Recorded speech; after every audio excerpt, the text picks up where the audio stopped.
One, two, 1, 2, 3, 4. Took the 16 bus, added downtown Campbell, Bentonado. He was on it, he was waiting for me. All the punk rockers and the moon stompers were out on the corner, sweating, staring for change. I started thinking, I started drinking. I don't really remember too much of that day. Something struck me funny when we ran out of money. Where do you go now when you're only 15? With the music execution and the talk of revolution. Pretending know when to go. Give 'em the book, the roots are radical. Give 'em the book, I'm a radical. Give 'em the book, the roots, the reggae of my stereo. The radio was playing, Desmond Decker was singing on the 43 bus as we climb up the hill. Nothing ain't coming but the reggae drumming, and we all come from loving homes. I said, why even bother then? Pick up the bottle, Mr. Bus Driver, please let these people on. Rude girl Carol was a miniskirt girl. My blurry vision saw nothing wrong with the music execution and the talk of revolution. Pretending here we go, give 'em the book, the roots are radical. Give 'em the book, I'm a radical. Give 'em the book, the roots, the reggae of my stereo. My stereo. Yeah, yeah, yeah, yeah, yeah, yeah, yeah. Yeah, yeah, yeah, yeah, yeah, yeah, yeah. Yeah, yeah, yeah, yeah, yeah, yeah, yeah. Yeah, yeah, yeah, yeah, yeah, yeah, yeah. Took the 16 bus out of downtown Campbell, Bentonado. He was on it, he was waiting for me. All the punk rockers and the moon stompers were out on the corner, sweating, spinning for change. I started thinking, I started drinking. I don't really remember too much of that day. Something struck me funny when we ran out of money. Where do you go now when you're only 15? With the music execution and the talk of revolution. Pretending we go, give 'em the boot, the roots, the radical. Give 'em the boot, I'm a radical. Give 'em the boot, the roots, the reggae of my stereo. Yo, yo, yo, what it do's, YouTubes? What it do's? Salute to you guys and welcome in. My name is Blizzy Blind. I am your handsome host, and you are right on time.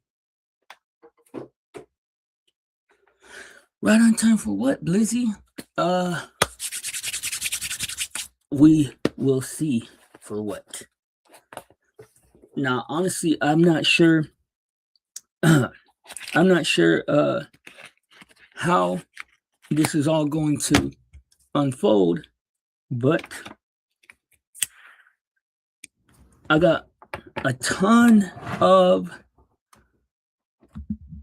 thoughts that I want to share. That I want to share with the world, with this space particularly. Excuse me. My bad. Putting up the stuff on my table right quick. Okay. Now, check it out. Check me out. I've been thinking. Or I mean, like it's a thought that's been like coming into my mind here and there, coming and going more frequently lately than at any other time. And I don't know if some of you guys might have seen it, but when I made shorts, like anytime that I've ever made shorts, they get tons of viewership, like thousands of viewers and stuff. And that thought's always been in the back of my head. Like anytime that I know that anytime I want to run my numbers up or something, I could always do that. And I just like without like focusing on the idea itself, I have like I guess subconsciously been thinking like, why is that? And like what does that what can I do with that information? And I realized The reason why it's impossible to grow for at least my channel at the moment, and I'm not that I'm trying to grow, not that I'm trying to, because like I said, I could always do that. But what would be nice is to be able to grow and still be able to be comfortable and make content the way that I like to make content. The thing is though, is that there's not a niche for people that just want to hang out. So I was thinking about it and I was thinking, if y'all notice, when we started making music, all the people around us started making music too. When because that's a niche and that's a way for us to kind of band together under one umbrella. So and I haven't talked to any of them about it, but I want to eventually talk to Kev and Resto and Wrestler and anybody else that wants to try to uh uh but we should what I've just a thought that I've been thinking is that if we were to have a discussion and decide on a direction of a niche, like we could actually develop and establish our own little space here. Like that's how that's but the thing is that we would have to agree on one thing to talk about at least. And anyways, that's not even what I wanted to talk about. That's completely besides the point of what I wanted to talk about. Let me What I want to talk about is way more interesting than that.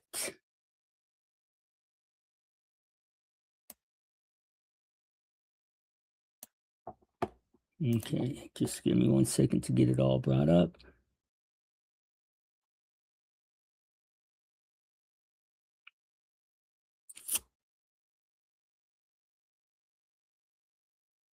Now, you see, I am of the belief, man. Like, this is the reason why I find it so hard to just stick to a niche, is because I like to discuss all aspects of life.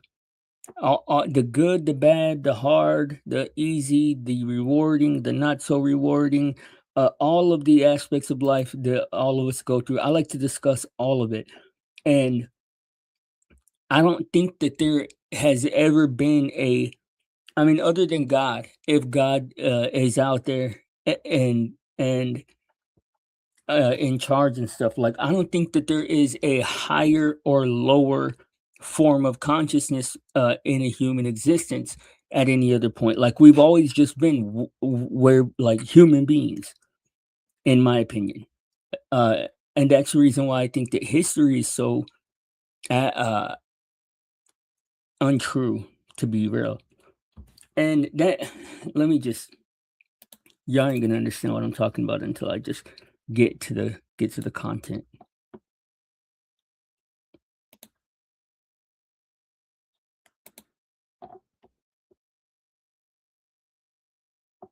My point though about the whole niche thing is that I want to try to start developing a uh a topic that I want to revisit with every stream. Or at least like and there has to be like something that you're able to be categorized by, you know? Okay, come on, man.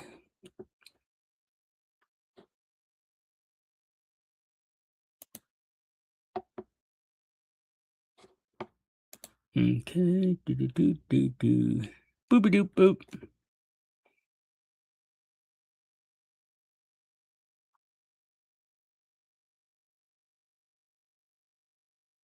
Oh dang, what? Hold on. I guess I was on a different channel than this one.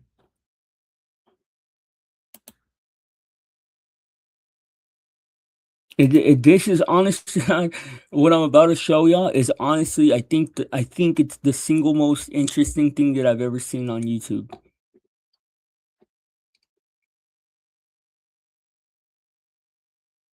And it makes so much sense that it's insane.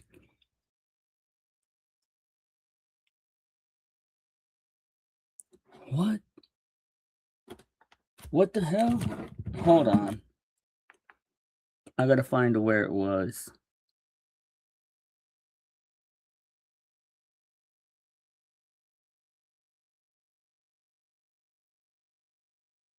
Okay, here I found it.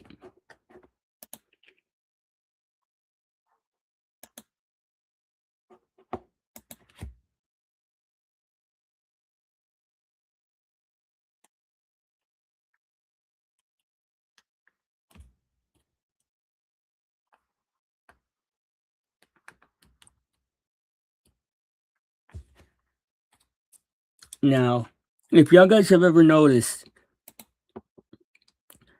have y'all ever noticed how enticing it is to gossip? Just how much the urge, the desire to gossip pulls at you, even It got stuck in the branch that it was growing on. even when you're not a gossiping person. And by gossip, I just mean things that are trivial. It doesn't necessarily have to be like rumors or whatnot, just like things that are trivial, like even just like small talk. How much it pulls at you, the desire to have small talk, and then like have y'all, and then the also have you ever thought about like why we have to socialize? Like why is it that human beings for uh in order to have a fulfilled life, you have to socialize? I mean, just things to think about while I pull this up.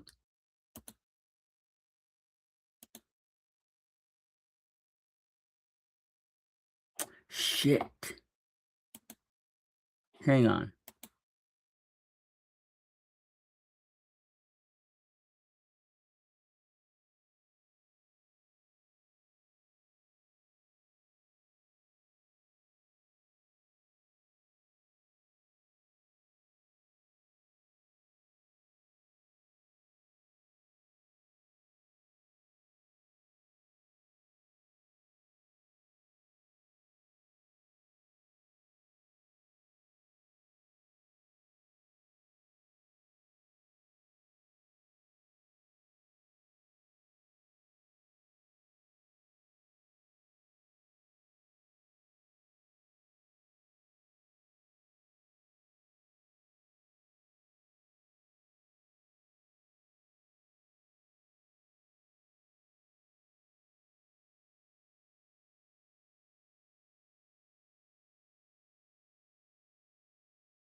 Okay, sorry about that.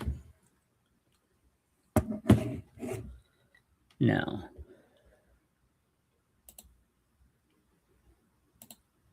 mm,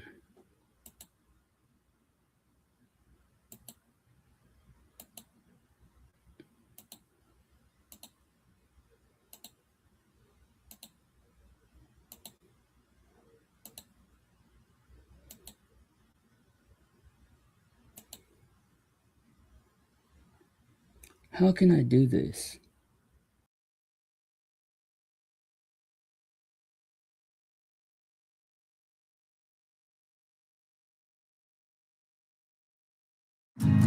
This isn't any move. It's your third. No, fourth. That's why USAA makes your voices, and I do not mean your inner monologue. I mean autonomous, alien voices, saying things you did not choose. Words, fragments, full.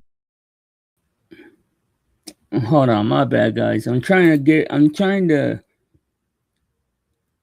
I mean, there's got to be a way to better. Hold on, let me see if I can.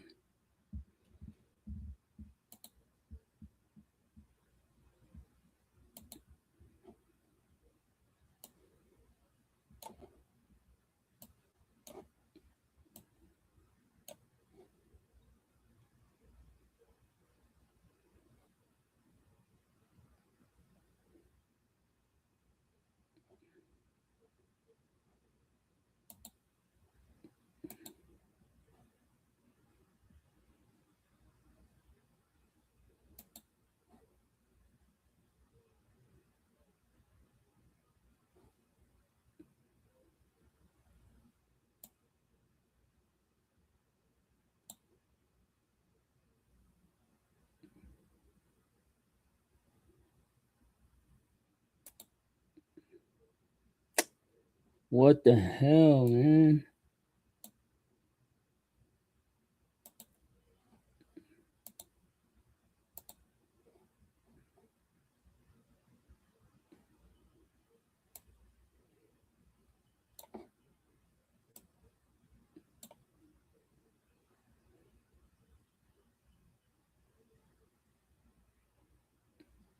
Okay, whatever, man. I don't know why. I don't know why I can't get. I'm trying to make the thing full screen and me. Whatever. Anyways. All right. Let me make sure that I can be heard.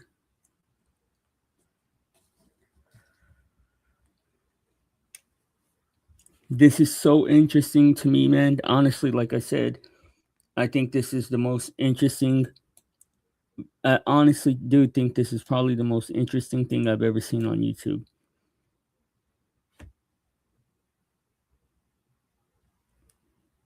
On YouTube. Okay, y'all can hear me. I do not recommend this. Okay, y'all can But if you deprive yourself of sleep, I do not recommend this. Okay, y'all can But if you deprive yourself of sleep, I do not recommend this. Okay, we're good to go. All right, check it out. Let's go.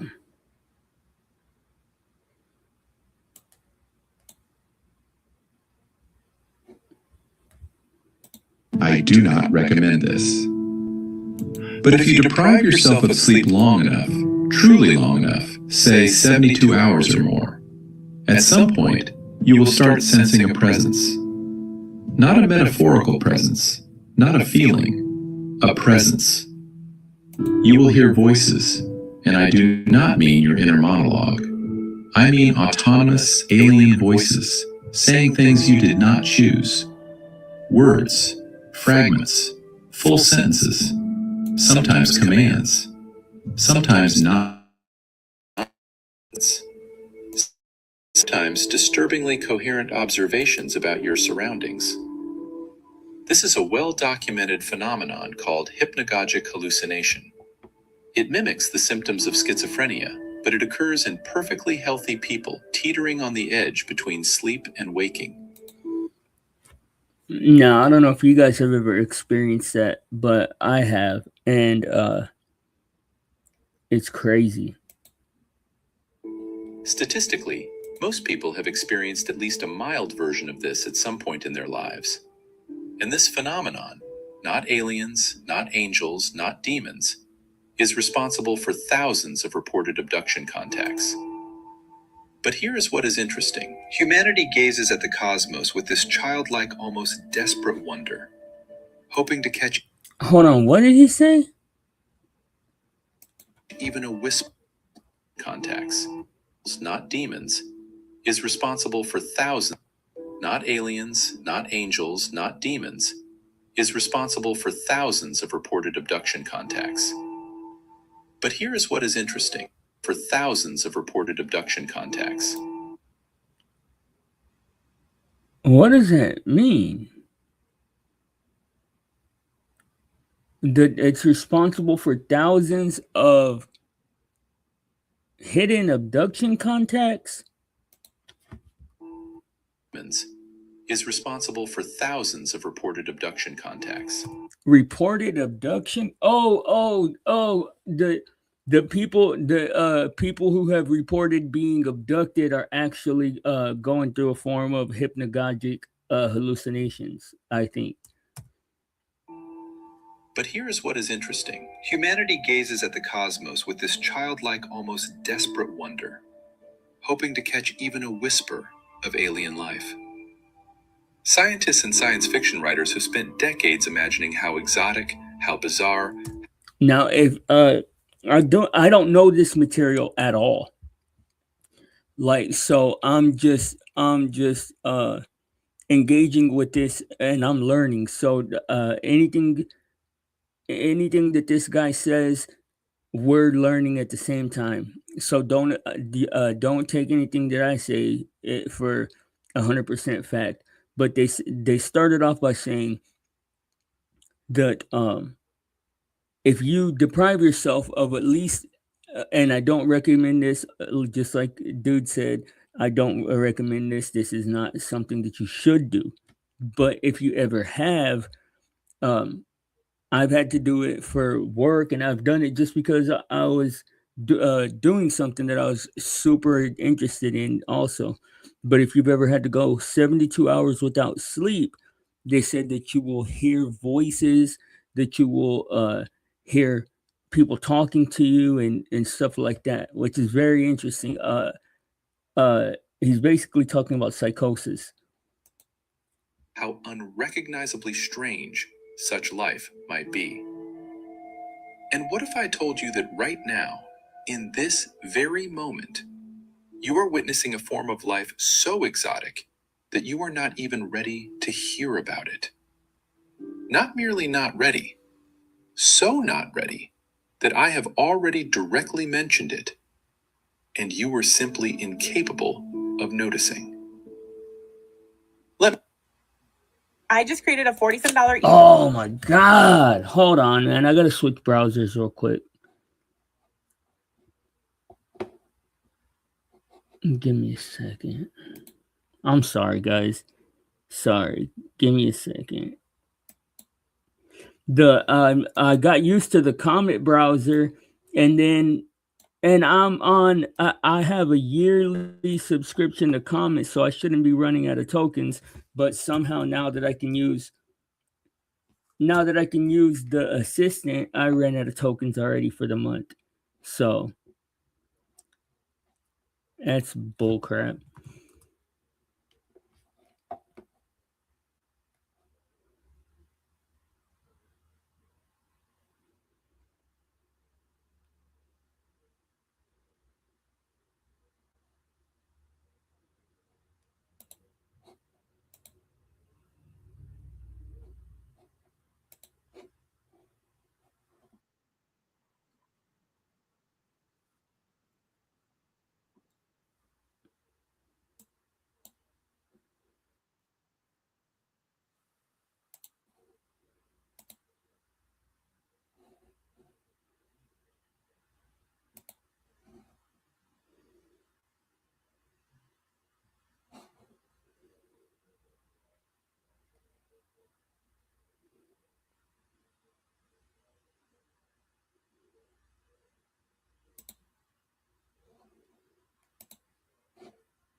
Okay.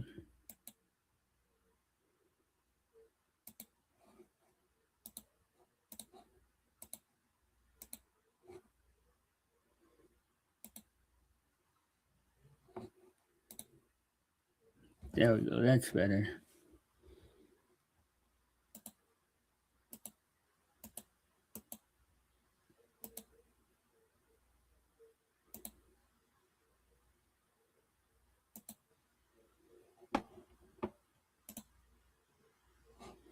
But if you deprive yourself of sleep long enough, truly long enough, say 72 hours or more, at some point, you will start sensing a presence.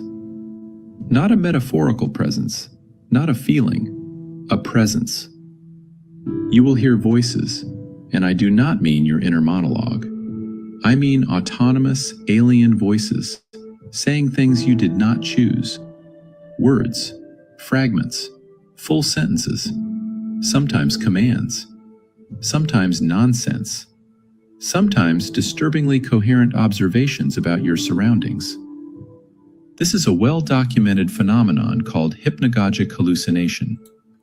I don't know if you guys have ever experienced that, but it's insane when I have actually experienced that, and we'll get into that another time of how that came about. But it is insane how clear the outside influence is. Like, you will straight up think that somebody's talking to you, Like you'll think that somebody's on the other side of your door, like telling you something, and it'll be a complete hallucination. It mimics the symptoms of schizophrenia, but it occurs in perfectly healthy people teetering on the edge between sleep and waking. Statistically, most people have experienced at least a mild version of this at some point in their lives. And this phenomenon, not aliens, not angels, not demons, is responsible for thousands of reported abduction contacts.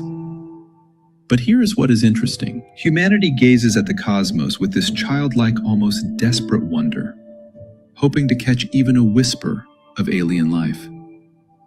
Scientists and science fiction writers have spent decades imagining how exotic, how bizarre, how unrecognizably strange such life might be. And what if I told you that right now, in this very moment, you are witnessing a form of life so exotic that you are not even ready to hear about it? Not merely not ready, so not ready that I have already directly mentioned it, and you were simply incapable of noticing. Let me explain. This video is built on 2 books. The first is Richard Dawkins' The Selfish Gene, published in 1976, one of the most influential science books of the 20th century. Dawkins is an evolutionary biologist at Oxford, and the book has sold well over 1 million copies worldwide. I'm not a fan of Richard Dawkins at all. I actually used to be. When I was an atheist, I was a big fan of Richard Dawkins, but I don't. I definitely respect and acknowledge his influence and contributions, but I'm not a big fan. Been translated into more than 25 languages. And when I saw this the first time, I was thinking, that's so interesting how that used to be a flex. Like when your book was translated into a new language, that used to be a flex because that meant that somebody of that language wanted to read it, or some people. What's crazy now with AI is that's a completely irrelevant factor or fact now, factoid. If your book, because all text has been translated into all languages at this point. Fundamentally changed how an entire generation of scientists thinks about evolution. But the idea I want to focus on does not come from the main body of the book. It comes from one of the final chapters, almost an afterthought, where Dawkins introduces a concept that he himself did not fully develop. The second book is The Meme Machine by Susan Blackmore, published in 1999 with a foreword by Dawkins himself. Blackmore is a psychologist and writer who took that underdeveloped afterthought and turned it into something genuinely disturbing. I do not agree with everything in her book. Parts of it feel speculative in a way that makes me uncomfortable, and she herself admits that some of her conclusions are hard to test empirically. But the core argument, once you hear it, is the kind of idea that rearranges the furniture in your head and never puts that disclaimer right now. If you are not open-minded, or if you are struggling with your belief system, if you are on the fence about whether or not you believe in evolution and things like this, if you're not sure, then you might want to rethink whether or not you continue watching what I'm currently showing you. If you are open-minded, or if you are interested in learning something or thinking of those things a new way, then this is the right place for you. And I hope you hit the like and subscribe and share, notification bell and all that good stuff. But this is definitely some information you can't unwatch. Puts it back. I want to start with something that sounds like a high school biology class, because that is where most people leave this topic, and that is precisely the problem. Darwin's theory of natural selection. You have heard about it. Survival of the fittest. Animals adapting to their environment. Finches with different beaks on different islands. Good. Fine. You got an A on the test. But here is what Dawkins argues, along with the philosopher Daniel Dennett in his book Darwin's Dangerous Idea. And pay close attention, because this reframing is everything. Natural selection is not a fact about biology. It is a mathematical law. It is as fundamental as gravity. Now, and I have to stop it because of copyright claims and stuff like that. So I'm just gonna try and fill in any blanks that I can see people having. Just one of the things, if you're not aware, the mathematical laws are things that absolutely, certainly, 100% of the time happen and can be reproduced. Like this isn't it's not like a theory. It's not like there's no question about it. It's absolute. So it's just a little tidbit of information while I had to stop it. It is not about finches or fossils or DNA. It is about any system, anywhere, in any medium that satisfies three conditions. 1. There must be a replicator, something that copies itself. 2. Those copies must occasionally vary. Mutations, errors, slight differences. 3. That variation must affect how well the copies survive and reproduce. That is it. Now, just to try to illustrate or extenuate what he's saying is that the theory of evolution or the whole like survival of the fittest, he's saying that boils down to this very simple law or whatever, is that anything that replicates itself, and though the replication has an effect on how it survives, is going to abide by the same system that evolution does. If those three conditions are met, natural selection kicks in automatically, as inevitably as water flows downhill. Dawkins calls this universal Darwinism. Dennett calls it the universal acid, an idea so powerful it eats through every container you try to put it in. Now think about what this means. It means that if somewhere in a methane ocean on a moon of Saturn, a molecule stumbled into the trick of copying itself, natural selection would begin there, with no biology, no cells, no DNA. It means that if a pattern of ones and zeros inside a computer began replicating with variation and selection, the same blind mathematical ratchet would apply. And what he's saying is not hard to fathom or not hard to conceive of if you consider the fact that there are certain things that are just like universally true, like the fact that light illuminates, the fact that fire or heat is hot, and things like of this nature. You don't. He's not saying that all of those systems would eventually produce a human being. He's just saying that system can be found in anything that meets that criteria. No intelligence needed, no designer, no purpose. Just the cold, algorithmic consequence of replication plus variation plus competition. One self-copying molecule appeared on Earth roughly 4 billion years ago. That is all it took. One rep.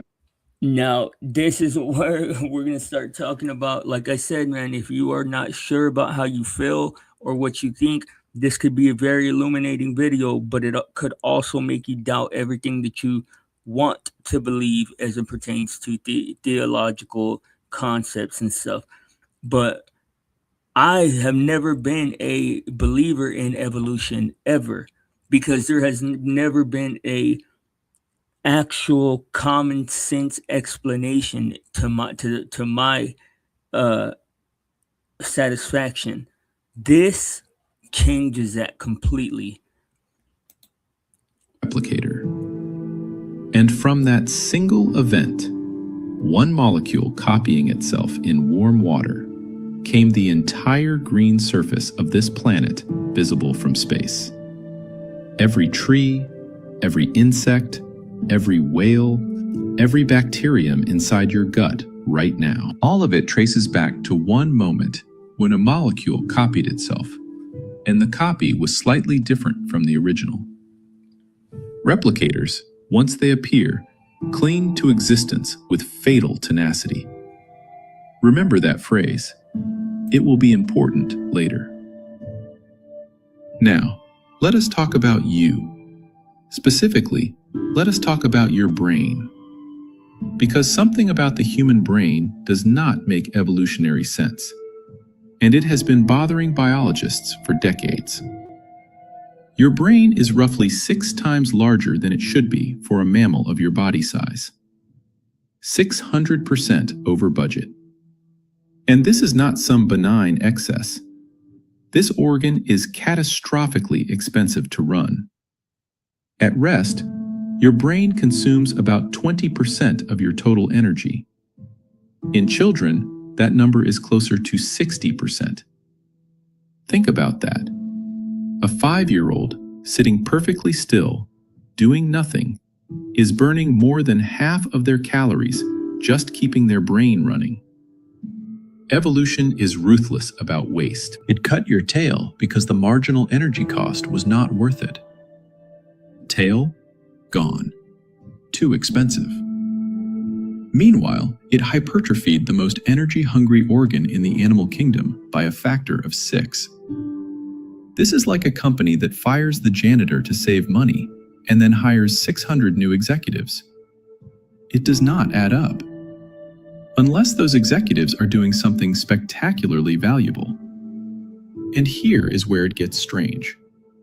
The part of the brain that evolution enlarged the most, the prefrontal cortex, the very thing that makes you, handles what neuroscientists rather vaguely describe as personality and will to live. Now, you would expect that if evolution went to these extraordinary lengths to build this structure, it must be absolutely critical to survival. Damage it, and the animal dies. Right? Wrong. In 1848, a railroad worker named Phineas Gage had a 3-foot iron rod blasted through his prefrontal cortex. Through it, in one side, out the other. He survived. He walked. He talked. His doctor noted that he was, and I am paraphrasing, no longer quite himself. He became irritable, profane, unreliable. But he lived for another 12 years. In the mid-20th century, tens of thousands of psychiatric patients received lobotomies, a procedure that intentionally severed connections in the prefrontal cortex. Many of them were discharged as healthy. Not well, certainly. Flattened, dulled, missing something essential, but alive and functional enough to send home. Now contrast this with any other animal and its crown adaptation. Blind an eagle, and it dies.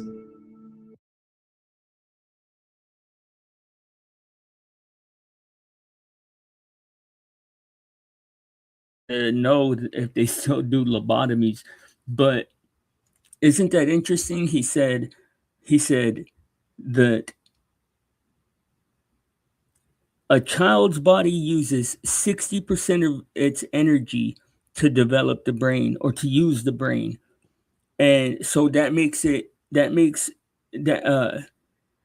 he called it a crown attribute. So like the most important attribute that your species has as human beings That would be our crown attribute in that context. So any other species whose crown attribute gets taken away dies. But human beings, a guy got a railroad spike or railroad tie, drove straight through his prefrontal cortex, and he was still able to live, but it wasn't himself. It's very interesting, right? Sever a giraffe's neck, and it is over instantly. Remove a cheetah's legs, and the animal cannot survive a week. But take the single organ that evolution spent millions of years and staggering caloric resources building in humans, the thing that supposedly justifies the most expensive brain in the animal kingdom, and the patient can go home. Something does not add up, unless the prefrontal cortex was not built for your survival at all, unless it was built for something else's survival. But here is where it gets really interesting. And to explain what I mean, I need to take a short detour through one of the most embarrassing mysteries in all of science. Language. You use it every day. You are processing it right now, effortlessly converting these vibrations in the air, or these marks on a screen, into meaning. It feels completely natural. And yet, from an evolutionary perspective, human language is profoundly, almost comically, mysterious. Consider, wolves hunt in coordinated packs without a single word of grammar. Bees communicate the precise location of food sources through a waggle dance. Distance, direction, quality, all encoded in movement. Vervet monkeys have 5 distinct alarm calls, each specifying a different predator: eagle, leopard, snake, baboon, unfamiliar human. 5 calls, no syntax, no grammar, no conjugation, and it works perfectly. So why did evolution sacrifice one of our most remarkable cognitive abilities, short-term memory, at which chimpanzees absolutely destroy us in laboratory tests? If you have not seen the Kyoto University experiments, where chimps memorize flashing number sequences in 200 milliseconds that no human can match, look them up. It is humbling. What? I didn't hear. Okay, we're getting to where I was when I paused it originally. But what did he say? Why did evolution term memory conjugation, and it works perfectly. So why did evolution sacrifice one of our most remarkable cognitive abilities, short-term memory, at which chimpanzees absolutely destroy us in laboratory tests? If you have not seen the Kyoto University experiments, where chimps memorize flashing number sequences in 200 milliseconds. Okay, hold on. I gotta make a note of that. Give me 1 second.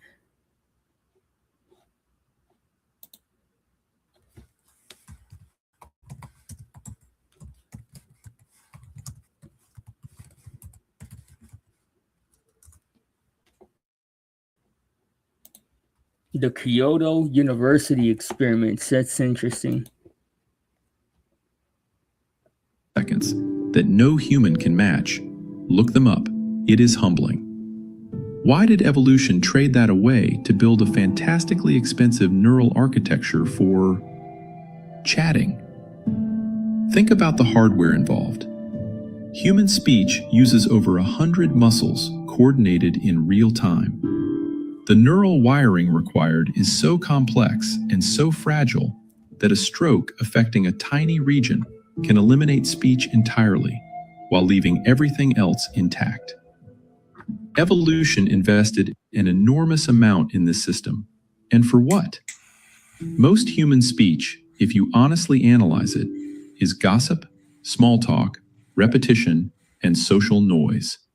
It is not survival information. Wolves get by just fine without discussing their he said, most human speech is gossip, or let's hear him again. Feelings about the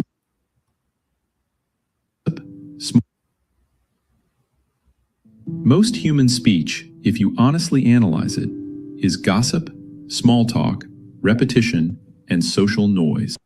Gossip, small talk, repetition, and social noise. I mean, you can't argue with that, right? Like when you first meet somebody, everything is usually like important things y'all tell each other, or what, or like interesting things you're teaching each other stuff. But like as soon as y'all get comfortable, y'all pretty much just go on repeat and start like either gossiping or saying the same shit. Like that's really kind of all we do as human beings. It is not survival information. Wolves get by.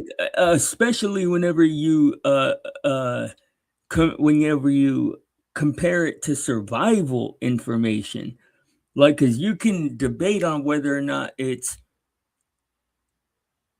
important, like the other things we talk about, but man, like juxtapose it against survival information, and it's definitely not survival information at all. I just fine without discussing their feelings about the weather. This problem was so intractable that in 1866, the Linguistic Society of Paris, the most prestigious linguistic body in the world at the time, officially banned all papers on the origin of language, declaring the question unanswerable. They were essentially saying, stop wasting our time. Nobody can figure this out. And as Steven Pinker, Terence Deacon, Robin Dunbar, and others have noted, either we explain what decisive advantage language gave to early hominids, an advantage so enormous that it justified the colossal neural cost, or we abandon hope for a Darwinian explanation of the human mind. Now, think about what he just said. Linguistic body, the weather. This problem was so intractable that in 1866, the Linguistic Society of Paris, the most prestigious linguistic body in the world at the time, officially banned all papers on the origin of language, declaring the question unanswerable. The most important, most prestigious linguistic whatever he said, banned papers on the origins of language because nobody could answer it. So for all this time, all we have ever had is theories and stories and stuff like that, but nobody has ever had any kind of like factual understanding of where or why we have language, like where it came from or why we have it. Because when you think about it, language is completely alien in the animal kingdom. I mean, like, that's what he's explaining. They were essentially saying, stop wasting our time. Nobody can figure this out. And as Steven Pinker, Terence Deacon, Robin Dunbar, and others have noted. Now, what's so interesting about this is what he's talking about. Oh, well, let him get to it. I don't want to jump too far ahead, man. But believe me, you are not ready for where this video is actually going. Like, it's so interesting because, like, I know this kind of just a slow burn, but I promise you're not ready for what he's actually talking about. Either we explain what decisive advantage language gave to early hominids, an advantage so enormous that it justified the colossal neural cost, or we abandon hope for a Darwinian explanation of the human. So what he's saying is the reason, like, now, and I'm understanding it even better on the second time watching it. So he laid out the format of how survival of the fittest or Darwinian evolution happens, and that is that format that he laid out. And then he's saying that human being or human evolution followed that pattern all the way up until the point to where we started speaking language, and then somehow we went from I don't know, a Cro-Magnon or whatever to human beings. And there's never been an explanation of how that happened. There's always, I don't know if you guys have ever heard the term the missing link. Well, that's exactly what he's talking about, is where human beings went from these early primates or whatever to what we are now. In mind. That is because and this is the whole point of it, is because it doesn't follow evolution. Like evolution would have spent all that energy developing some different aspect of humans, just like the way apes or whatnot are. It's not a small thing to abandon. All right, hold those three puzzles in your mind. The absurdly oversized brain, the prefrontal cortex that you can destroy without killing the organism, and language that costs a fortune and mostly produces gossip. Three anomalies. No good explanation. Now let me introduce you to the explanation that connects all three. About 2.5 million years ago, somewhere in East Africa, a primate did something unremarkable. It cracked a stone against another stone, and the fracture happened to produce a sharp edge. Maybe it used that edge to cut meat or scrape a hide. Maybe it did nothing with it at all. But another primate nearby, one that happened to have slightly denser mirror neurons, the brain cells that fire both when you perform an action and when you watch someone else perform it, that primate saw what happened, and it copied the action. Not instinctively, the way a baby bird opens its mouth when the parent returns. Not through trial and error, the way a rat learns a maze. This primate saw a complex, multi-step behavior and reproduced it. True imitation. This is extraordinarily rare in the animal kingdom. Most animals cannot do it at all. Among primates, only humans and, to a limited degree, a few great apes are capable of genuine imitation. And this changed everything. Because imitation is copying. And copying, remember the universal law, triggers Darwin's algorithm. For the first time in the 4 billion year history of life on Earth, a replicative process began inside a living organism. Not genetic replication. That had been happening since the beginning. A new kind of replication. Behavioral patterns, skills, sounds, habits. Things that could be copied from brain to brain, not through DNA, but through observation and imitation. Richard Dawkins, writing in the final chapter of The Selfish Gene in 1976, put it this way, and I will paraphrase because his phrasing deserves to be encountered in his own writing. A new kind of replicator has recently emerged on this very planet. It is still in its infancy, drifting clumsily in its primordial soup. But already it is evolving at a rate that leaves the old gene far behind. He needed a name for this new replicator. He wanted something that sounded like gene. He took the Greek word mimeme, meaning that which is imitated, and shortened it. He called it a meme. Now, I need to stop you right here, because A meme. You know what's crazy though, man? Is I have I don't know if y'all know what a Mandela effect is, but I guess it's a Mandela effect because I have a specific memory, like a freaking, like crystal clear memory that word came from a Dr. Seuss book. But it turns out that that word actually was created by Richard Dawkins. Because I know exactly what just happened in your head. You heard the word meme and a little gate closed. You thought of internet memes, funny images, cat videos, distracted boyfriend. You mentally filed this under pop culture, and your guard went up. I need you to reopen that gate.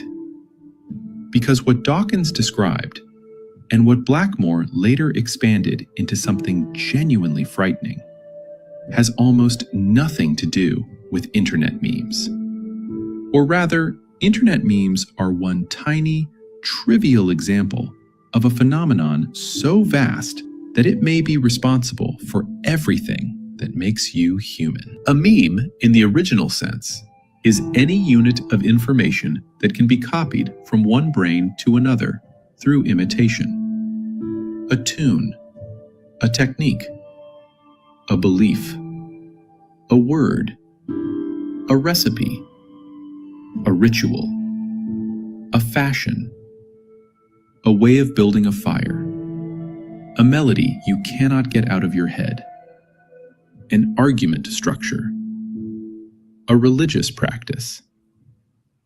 And here is the part most people miss. Memes are not a metaphor. They are not like life. According to Dawkins and Blackmore, they are literally alive, in the only sense that matters. They replicate. They vary. They compete for survival. They meet all three conditions of Darwin's universal law. They are subject to natural selection just as surely as any organism made of carbon and water. Let me make this concrete, because I can feel the abstraction pulling us away from reality. The Coca-Cola recipe. Born in an Atlanta pharmacy in 1886.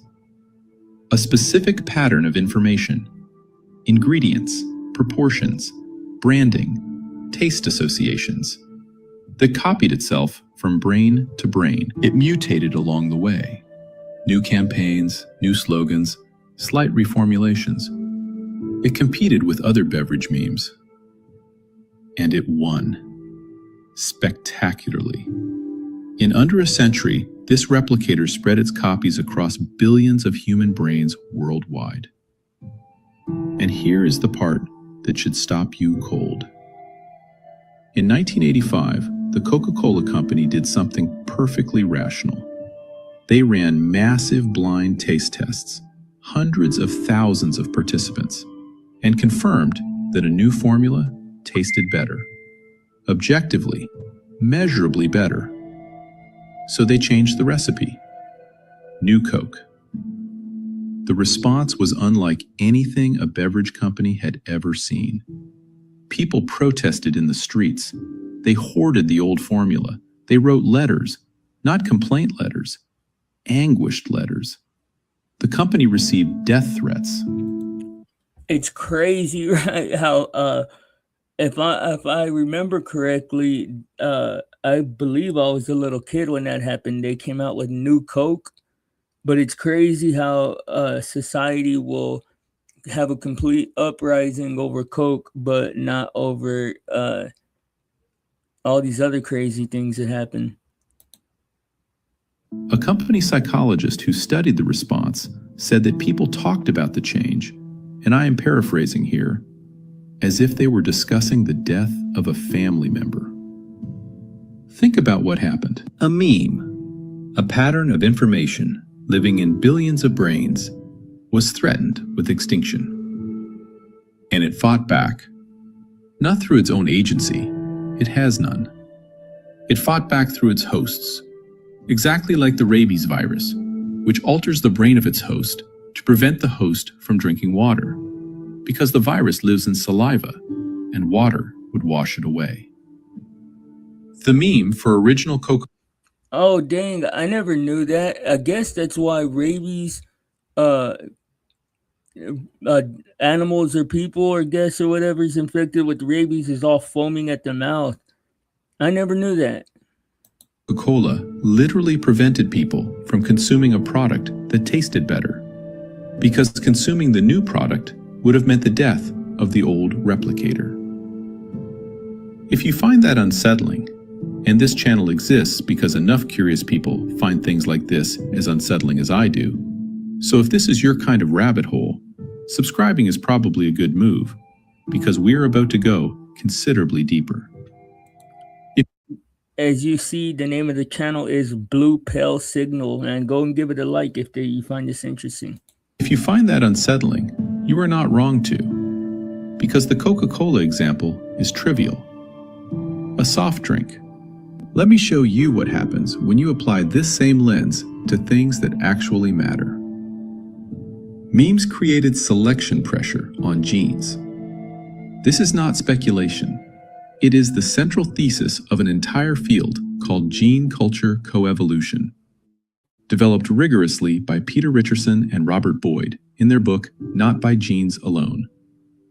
The mechanism is straightforward. Once memes existed and could be transmitted through imitation, the individuals who were best at imitating, who had the neural hardware to copy complex behaviors most faithfully, survived and reproduced at higher rates. Natural selection favored bigger brains. But bigger brains could host more complex memes. And more complex memes created even stronger selection pressure for even bigger brains. A self-reinforcing cycle. Dude, do you, man, can y'all even conceive of the implications of all this? Of what, I hope anybody watching this on replay, man, because I see nobody's here, but I hope at least somebody that understands this gets to watch it on replay and understand it. But what do you call it? It's like this explains like all the things that are unexplainable about human life.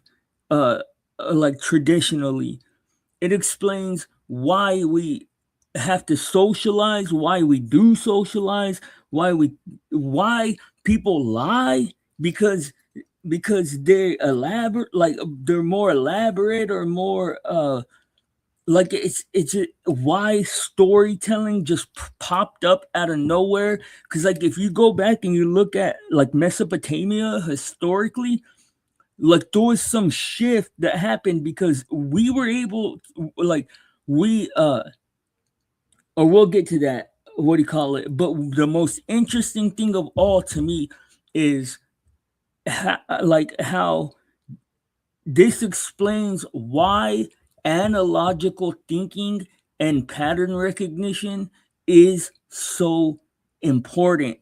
Because if you're able to take a concept and condense it and make an analogy and compare it to another concept that like if I'm trying to explain something to you guys and y'all don't understand it, but I'm able to condense the information and make it into an analogy of something you do understand, then that's like an incredible skill.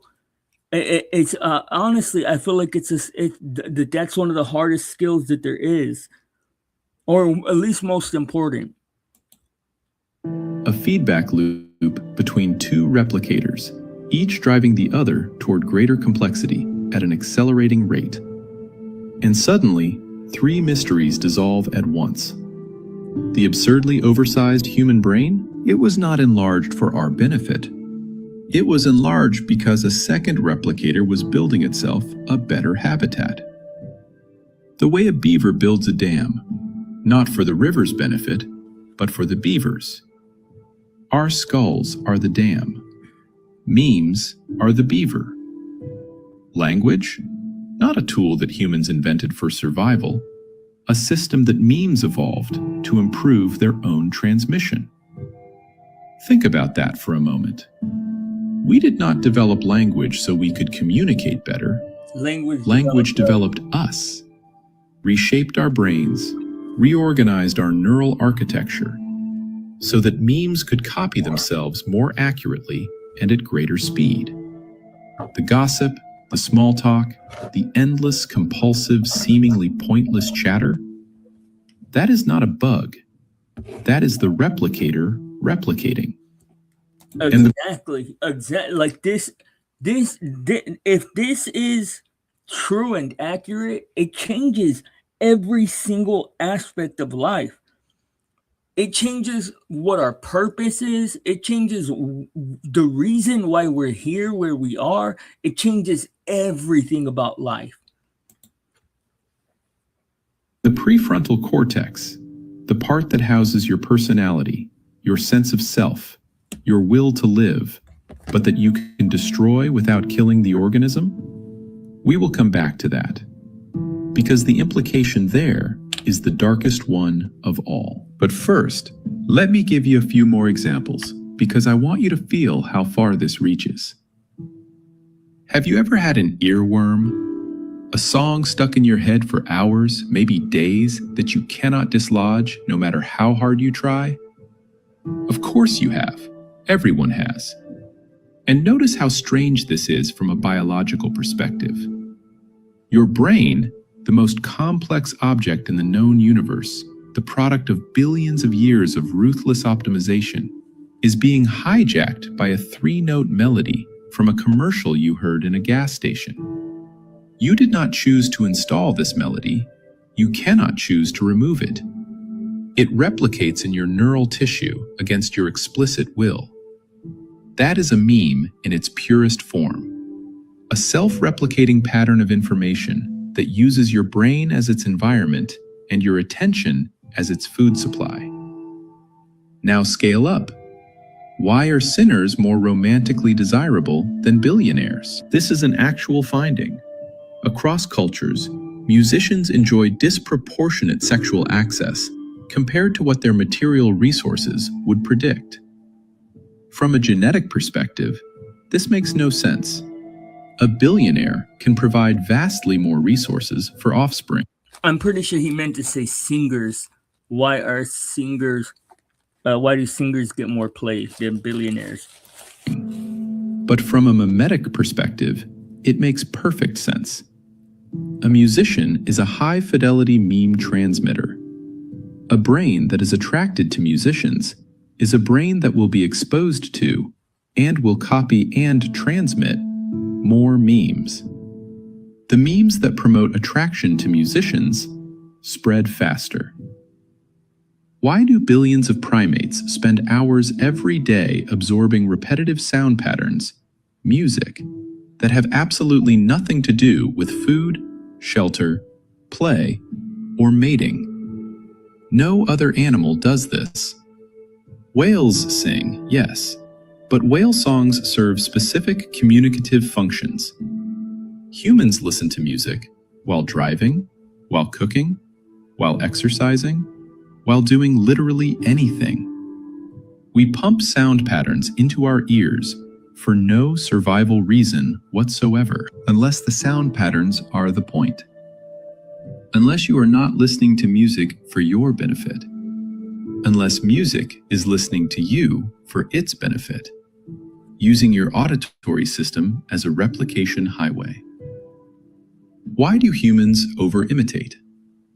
This is one of the most robust findings in developmental psychology. Show a 3-year-old a puzzle box that contains a treat. Demonstrate a complex sequence of steps to open it, including several steps that are completely unnecessary, that demonstrably do nothing. The child will faithfully copy every step, including the useless ones. Chimpanzees do not do this. Chimps skip the pointless step. Dude, this explains so much. It explains like how rituals can happen. Oh, what's up? Is that yeah? What's up, Gatsby? I didn't even see you come in. Your brain is being consumed by the tissue that is most compelled to pornography because it is dopaminergic. The secret to music, dopaminergic frequency. I don't know. I've never heard of that before, but there's other chemicals in the brain besides dopamine. I mean, serotonin, for example, cortisol. There's a whole bunch more chemicals in the brain besides dopamine. But this is explaining from an evolutionary standpoint, like this way precedes dopamine and stuff. And go straight for the treat. Human children, and often adults, ritualistically reproduce the entire sequence. From a gene's perspective, this is wasteful. From a meme's perspective, it is perfect. High-fidelity copying, including copying things you do not understand, is exactly what a replicator needs from its host. And then there is perhaps the most extraordinary This explains why we're so what would you call it? My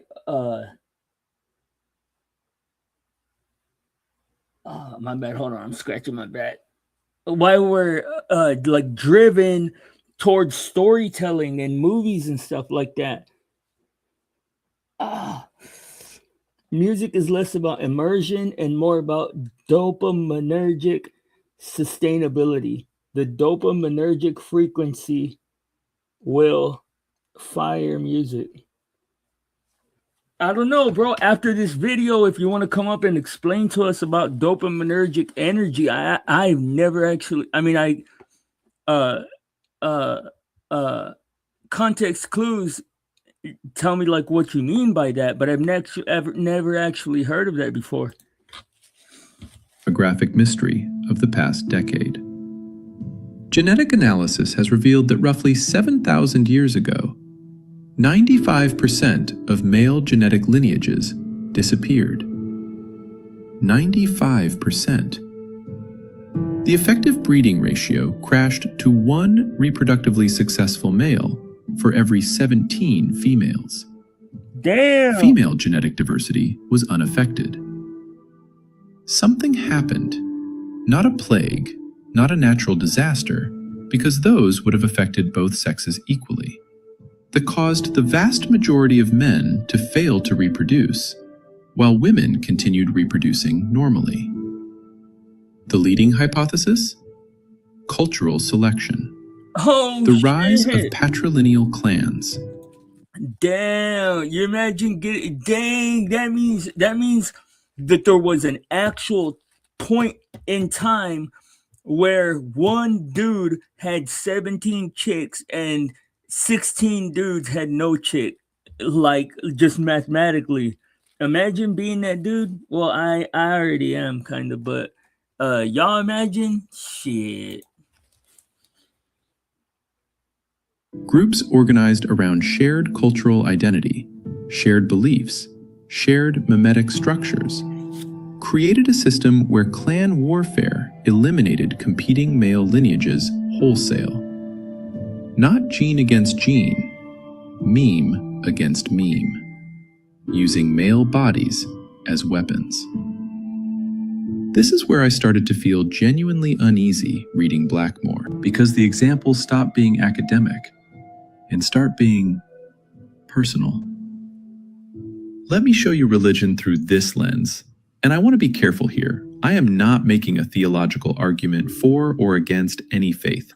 I am making an observation about replication dynamics that I think is remarkable. Yeah, but the theological implications are there, man. That's the reason why I had the disclaimer. If you're unsure, if you're on the fence, if you're not exactly sure where you stand as it pertains to spirituality and stuff like that, you might just be careful with listening to this. Regardless of what you believe. Notre Dame de Paris. Construction began in 1163 and was not completed until 1345, nearly 200 years. Cologne Cathedral took over 600 years to finish. 6 centuries of continuous human labor, resources, engineering, and devotion for a structure that serves zero genetic purpose. You cannot eat in a cathedral. You cannot mate in a cathedral. It does not keep the rain off any better than a simple roof. It does not protect against predators. An alien biologist studying Earth could explain a termite mound entirely through genetics. The termite's DNA contains instructions for building the mound. The mound protects the colony. The colony's genes propagate. Straightforward. Man, it's incredible because this explains like why we imitate one another. Like why when somebody does something that you think is cool, why you adopt that. Like it's this is the single most profound video I think that I've ever seen on YouTube. Or at least profound explanation of where that missing link in evolution could be. But that same alien biologist could not explain Cologne Cathedral through human DNA alone. No gene codes for Gothic arches. No gene mandates that a community should devote 600 years of surplus labor to a stone structure with flying buttresses and stained glass. You need a second replicator to explain it. A mimetic structure, call it Christianity, call it the cathedral building tradition, call it religious devotion, that hijacked human motivation systems and redirected enormous amounts of energy away from genetic reproduction and toward its own propagation. And this is not some gentle, mutualistic symbiosis. Consider the Shakers, a Christian sect founded in the 18th century that explicitly forbids This could explain why art and artists exist and why people are so drawn to artists. Sexual reproduction. All members must be celibate. They can only grow through conversion, through mimetic transmission. The Shaker meme suppresses the most fundamental drive of its host organism in order to redirect that energy into spreading itself, and it has survived for over 300 years. In parasitology, there is a precise term for this, a parasitic castrator, an organism that suppresses its host's reproduction to channel the host's energy into the parasite's own life cycle. The barnacle Saculina does this to crabs. The parasitic worm Leucochloridium does this to snails. It invades the snail's eye stalks, makes them pulsate with bright colors to attract birds, so the bird eats the snail and the worm completes its life cycle in the bird's gut. The Shakers are, in purely mechanistic terms, a mimetic Leucochloridium. I am not being metaphorical. I am describing the same mathematical relationship between replicator and host. Now scale up again. The Cold War. Two vast mimetic formations, capitalism and communism, each a complex of thousands of interlocking memes about economics, governance, human nature, and the good life, accumulated enough nuclear weapons to destroy each other approximately 100 times over. 100 times. Not once. 100 times. From a gene's perspective, this is crystallized insanity. From a meme's perspective, it is absolute success. Two competing replicator complexes, each willing to destroy its entire host population rather than yield reproductive territory to the rival. And both sides were populated by intelligent, caring, individual humans who loved their children and wanted to live. It did not matter. The mimetic structures they inhabited had their own survival logic, and that logic overrode every genetic imperative. This is damn frightening if you think about it carefully. Now, I need to take you somewhere genuinely uncomfortable, and I want to give you fair warning. What comes next is the part of Blackmore's argument that I lost sleep over. Not because I am sure she is right.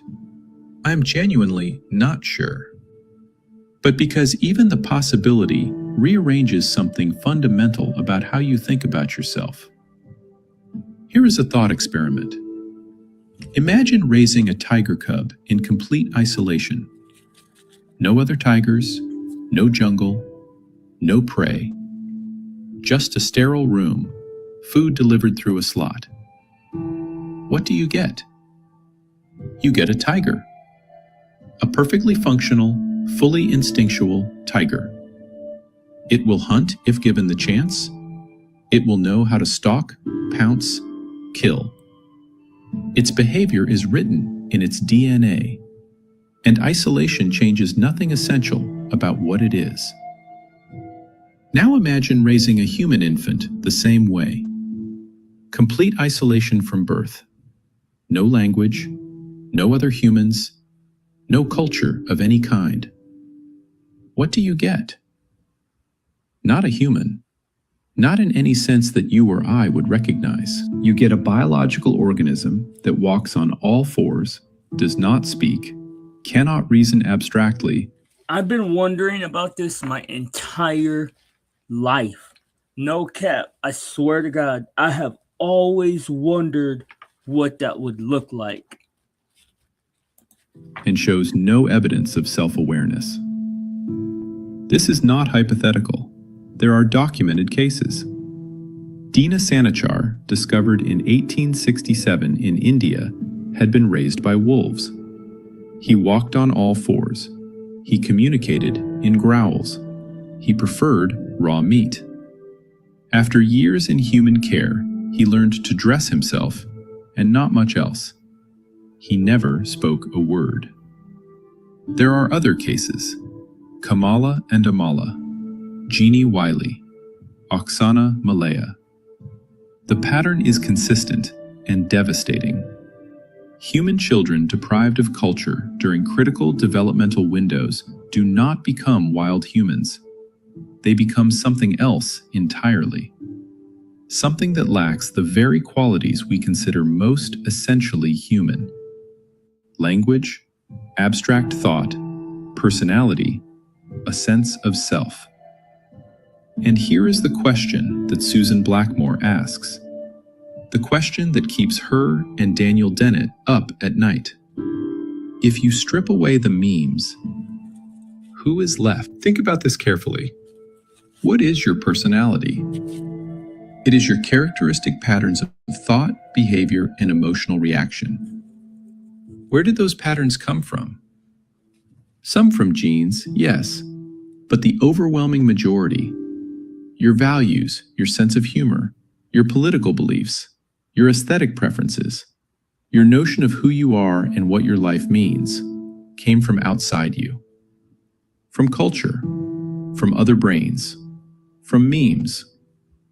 Your sense of self, the feeling that there is a you in there, an essential core, a person behind the eyes, is not a biological given. It is a construction. And the building materials are memes. Wait, let me rephrase that, because I stated it too tamely. You are not a biological organism carrying some cultural accessories. You are not a genetic creature with a layer of learned behavior on top, like frosting on a cake. According to Blackmore, you are what happens when two replicators, genes and memes, interact inside the same body. Your genes built the hardware. Your memes wrote the software. And the software is not optional. Without it, the hardware does nothing recognizably human. The self, the I, the you that feels like the pilot of your body, is a memeplex. A complex of mutually reinforcing memes that creates the illusion of a unified, continuous identity. It is no more real, in a fundamental biological sense, than the Coca-Cola brand. It is a pattern, a very sophisticated, very persuasive, very persistent pattern, but a pattern nonetheless. I will give you a few seconds to let that sink in. Consider. This makes so much sense to me. It's mind-blowing. Like, I never would have put any of this information together, like, myself, but this video makes so much sense. I wish I could double like it. Consider the implications. If this is even partially correct, then the memes do not just parasitize you in the way that a tapeworm parasitizes a dog, as an unwelcome intruder in an otherwise independent organism. The memes are you. your personality, your inner voice, your desires and fears and ambitions and memories. Strip the memes away, and there is no one left to liberate. Blackmore uses an analogy that I find almost... I disagree with that. I completely disagree with that. I think that there is a you, and the memes, it just enrich the and I'm using the word memes in the same context that he is.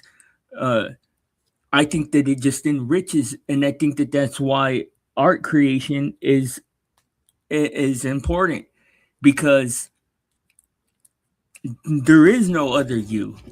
You're the one and only opportunity that the world gets to have your perspective, or to have your iteration or interpretation of all the memes that you've encountered. That's the reason why we're so compelled to talk to one another, because we want to convey the memes, or either a meme or the amalgamation of memes that you have encountered throughout your life. Most unbearably vivid. Think of the cordyceps fungus, the real one, not the one from the video game, although the game got the biology roughly right. Cordyceps infects an ant, hijacks its nervous system, and drives it to climb to a high point where the fungus can release its spores. The ant is still walking, still moving, but the ant is gone. There is no ant to save. The fungus is the ant now. If Blackmore is right, then asking who am I without my memes is like asking who is the ant without the cordyceps. The answer is there is no who. The question does not apply. The symbiosis is so total that you cannot separate host from parasite without destroying both. And this is why the prefrontal cortex makes sense. It is not a survival organ for the gene machine. It is the platform on which the second replicator runs. Damage it, and the genes keep ticking. The heart beats, the lungs breathe, the immune system functions. The biological organism survives. But the mimetic organism, the self, the person, the you, is devastated. Phineas Gage's body lived 12 more years. Phineas Gage did not. Dang. I promised you alien life. I promised you a form of life so exotic that you would not recognize it even when I pointed directly at it. Here it is. You are the alien. Not your body. Your body is a perfectly normal primate, evolved through perfectly normal genetic natural selection. The alien is the thing living inside your body. The thing that calls itself I. The mimetic organism that evolved through a completely separate replicative process, using your neurons as its habitat and your behavior as its reproductive mechanism. Dude.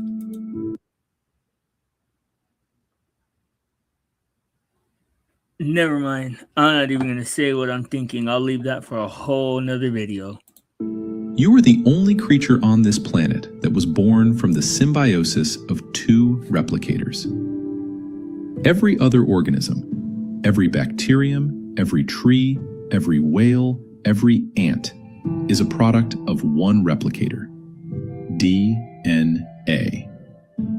You are a product of two, genes and memes, intertwined so deeply that separating them would be like trying to separate the ocean from its salt. And considering that Neanderthals, who had even larger brains than us, went extinct, it is possible that housing two replicators in one body is such a volatile, unstable, thermodynamically improbable arrangement that only one species in the entire history of life has ever managed to stabilize it. Perhaps not for long.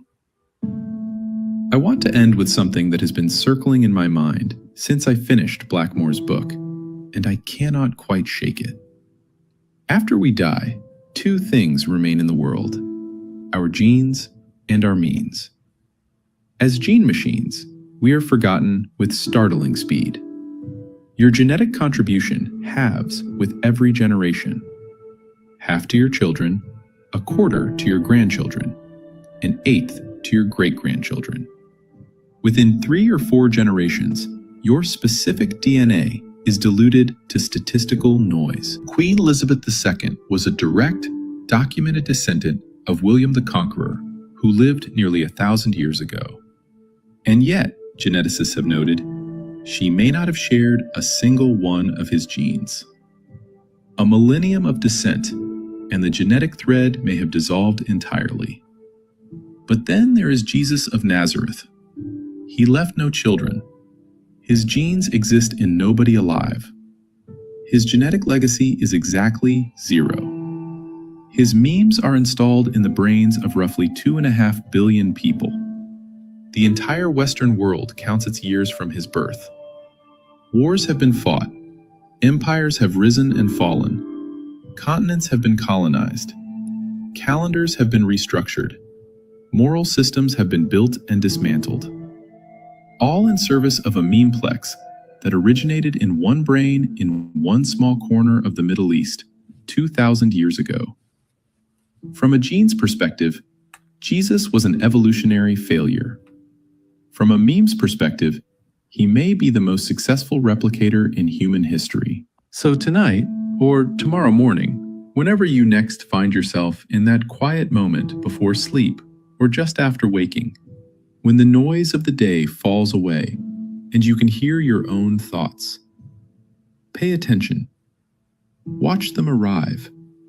Notice how they come unbidden, how they surface from nowhere without your permission, often against your will. How they demand your attention even when you desperately want silence. How they argue with each other, contradict each other, sometimes frighten you with their content. You are not witnessing a malfunction. You are not witnessing the random firing of neurons. You are witnessing the second replicator doing exactly what it evolved to do. Inside the environment it spent 2.5 million years building. You are that environment. And the voices never stop. Bruh.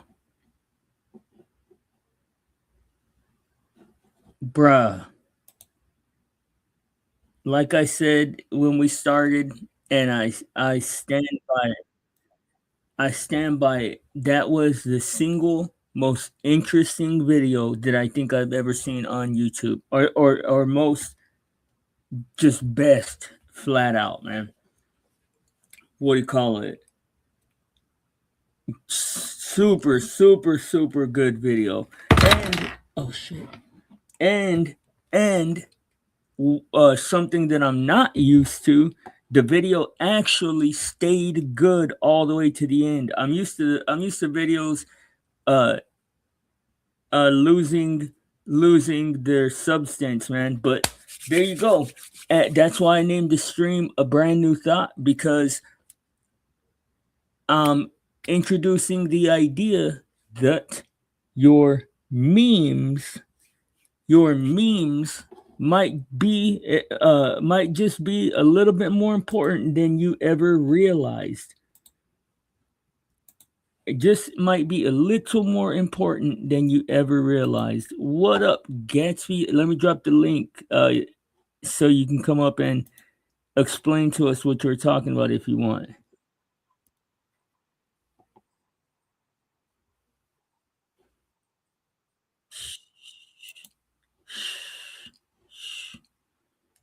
Lil bro.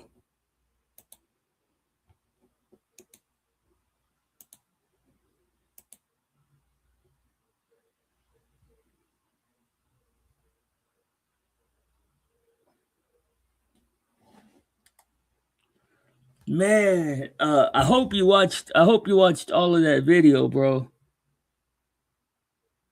Okay, cool. Well, then I will have to catch you on the flip side. Thanks for stopping by, though, bro. all you other people, man, if you are just seeing this or just stumbling across this, man, go back and watch the entire video. It is most definitely worth it. Other than that, if you're looking for a way to come up in this social media space, if you're looking for a way to blow up your content, or if you're looking for a way to sell digital content, you can always visit my Etsy shop. The name is right there at the bottom of the screen. And if you want to show support for the channel, you can always like, subscribe, and share, hit that notification bell. Other than that, guys, I'm going to take off. I will sing you a song, however, before I leave.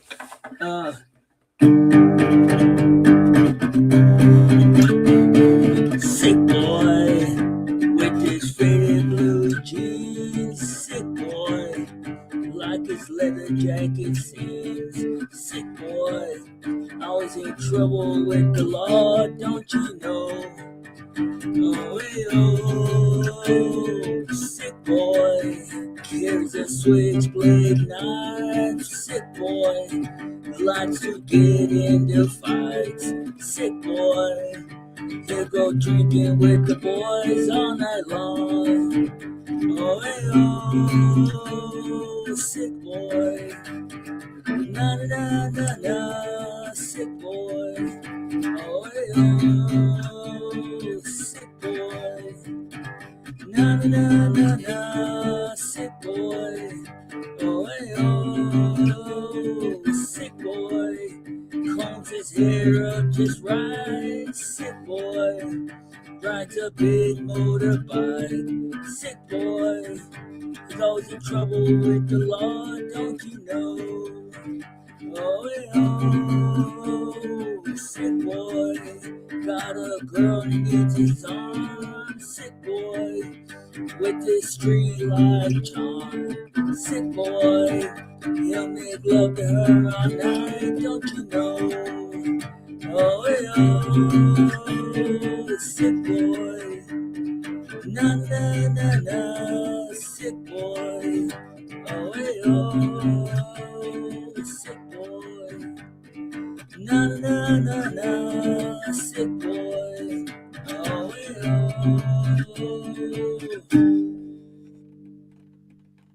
all right, guys, remember there is your side, there's her side, and there is the blind side. Blind side news. Y'all be good. I'm out of here, man. Peace.